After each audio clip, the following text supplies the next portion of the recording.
핵심 재료인 열무김치를 준비해주세요. 마트에 가셔서 브랜드에 상관없이 가격표를 보고 왠지 마음과 정이 가는 녀석으로 데려오시면 됩니다. 열무 비빔국수를 만드는 데 있어서 가장 힘든 열무김치를 사오는 일이 끝나고 이렇게 열무김치가 준비되었다면 열무 비빔국수는 이미 다 만들어졌다고 봐도 무방합니다. 이제 바로 양념장을 만들어주세요. 먼저 고추장을 3스푼 넣어주시고요. 여기에 고춧가루를 2스푼 넣어주세요. 감칠맛과 약간의 간을 더해줄 양조간장은 1스푼을 넣어주세요. 단맛을 내줄 물엿은 2스푼 넣어주시고요.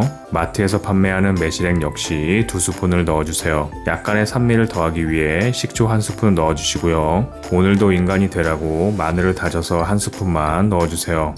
물엿과는 결이 다른 단맛을 주는 설탕은 2스푼 넣어주시고요. 여기에 열무김치 국물을 100ml 밥스푼으로 10스푼 정도 넣어주세요. 이제 모든 재료들을 잘 섞어주세요. 열무김치가 덜 익었을 경우에는 식초 또는 매실액을 조금씩 더 넣어주세요. 만들어 놓은 양념장은 잠시 옆에 놔두시고요. 이제 소면을 준비해주세요. 요만큼이 1인분이라는 것에는 도저히 동의할 수는 없지만 물이 끓어오르면 소면을 넣고 삶아주세요. 소면을 삶을 때는 물을 넉넉하게 끓여서 삶아주세요. 그래야 소면이 고르게 잘 익습니다. 소면이 다 익으면 찬물에 씻어주세요. 지금부터 비빔국수의 맛을 좌우하는 아주 중요한 작업이 시작되니까 집중해주세요. 양손으로 열심히 비벼서 소면에 붙어있는 전분을 제거해주세요. 그래야 면이 불지 않고 양념이 흐려지지 않아 양념 본연의 맛을 즐길 수 있습니다. 3번 정도 비벼서 씻은 후에 체에 받쳐 물기를 완전히 빼주세요. 물기를 뺀 소면을 볼에 담아주세요. 이제 삶은 소면의 양에 맞춰서 양념장을 넣어주세요.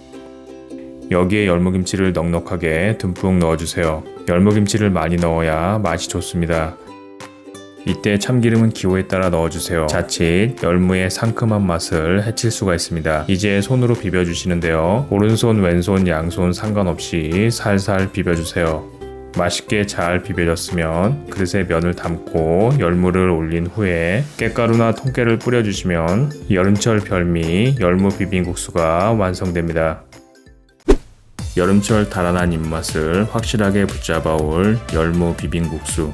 열무김치만 준비하시면 간단하면서 쉽게 만들 수가 있습니다. 여름이 가기 전에 꼭 한번 만들어 보세요. 가족 모두 좋아할 겁니다. 그럼 시청해주셔서 감사합니다.